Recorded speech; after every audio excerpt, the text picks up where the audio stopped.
Diparantasya Gnananjana Shalakaya Chakshurmilitam Yena Tasmai Shri Gurave Namaha. Reading from the book. Even the greetings were Kirtana. Jaya Radhe Hari Bol. As faces passed, as cars clattered by, as men joked or made their last transaction of the day in the market, and as the stray cows made their way home, their bills clanging around their necks. Somehow everything was in connection with Krishna. And as Abhay returned to the secluded Vamshi Gopalaji temple, there also would hear kirtanas, only more private, perhaps only a husband and wife in their room. The man playing Mridanga and singing one line of a bhajana, his wife singing in response. Vrindavana was not ordinary. Every singer sounded sweet in his own way, an expert melodist, and everyone sang of Krishna.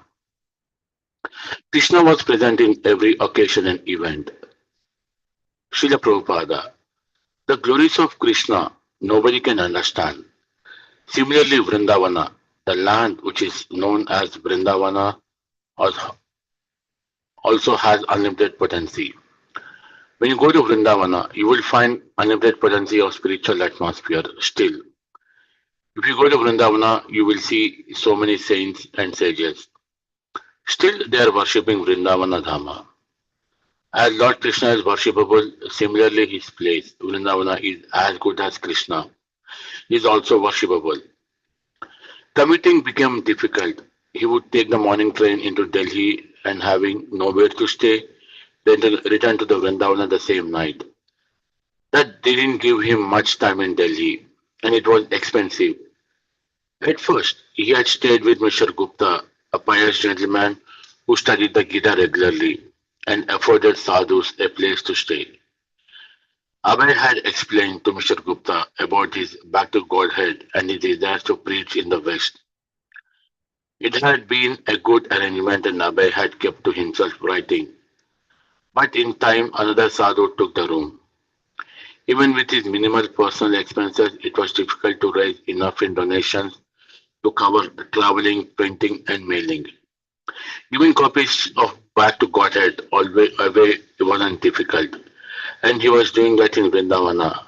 But working alone, writing, editing, selling, soliciting donations was too much. The printer, Mr. Jain, was amazed, wondering why a person would put himself through such difficulties printing a newspaper he couldn't afford. Srila Prabhupada, I worked for Back to Godhead day and night. In the beginning, when I was a householder, I did not care if somebody paid or not paid. I used to distribute liberally. But when I left my household life and I was living alone, sometimes in Vrindavana and sometimes in Delhi, or sometimes traveling for pushing on back to Godhead, they were very hard days.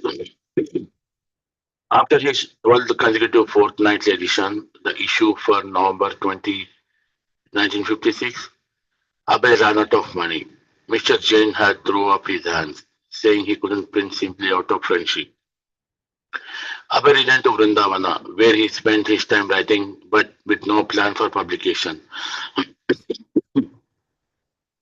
It was because people weren't interested in becoming Krishna consciousness, because they had no time. That Back to Godhead had failed financially. Certain sadhus in India were celebrated and influential, but Abhay was not amongst them. Of course, the uncompromising preaching he had learned from his spiritual master, a chopping technique in which he openly criticized revered politicians and holy men, was not likely to win him favor and patronage. Don't flatter, Bhaktisiddhanta Saraswati had said. Speak the truth. And if Krishna is pleased, then you will come out of successful. Money will come, and Abhay had firm faith in this. That was his outstanding asset, his faith in spiritual master. He was sure that by following Srila Bhaktisiddhanta Saraswati, he would receive his blessings and the blessings of Lord Chaitanya.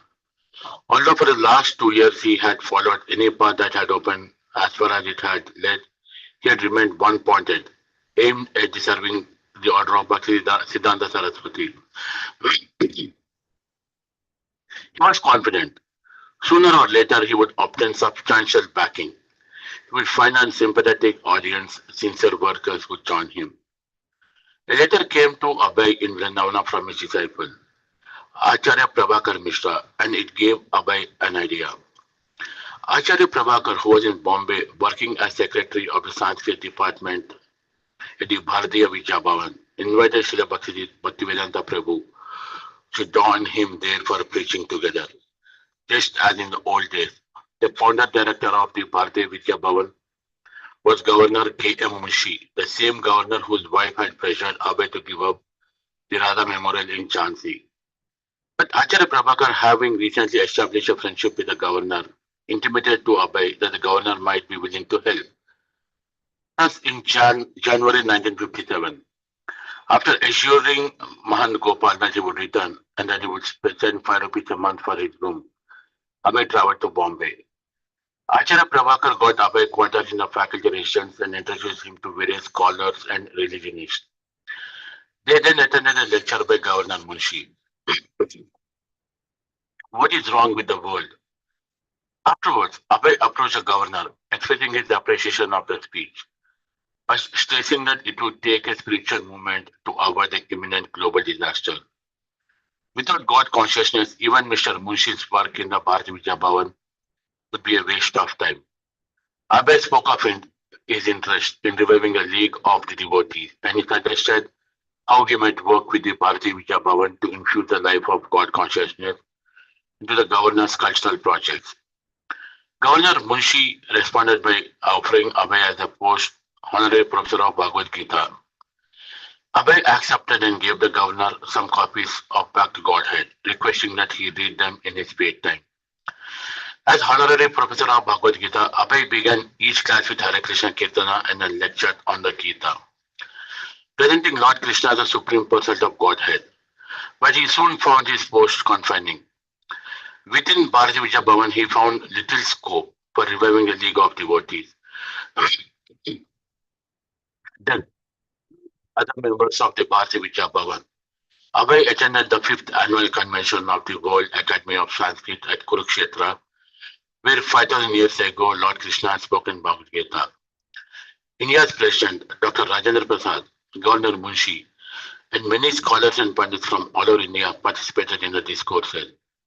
But everyone there had his own thing to say, apart from the conclusion of Lord Krishna. So Abhay considered the meeting a waste of time, since he was not scheduled to speak.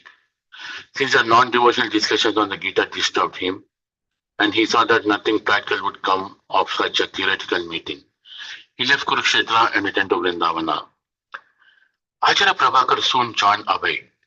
As they talked together in Abhay's room at Vamshi Gopalaji temple, Abhay spoke again of his desire to revive the League of Devotees. After having recently seen the watered-down cultural programs in Bombay and Kurukshetra, he felt even more keenly the need for a society of pure devotees. There were already so many cultural and religious organizations. If he liked, he would join one.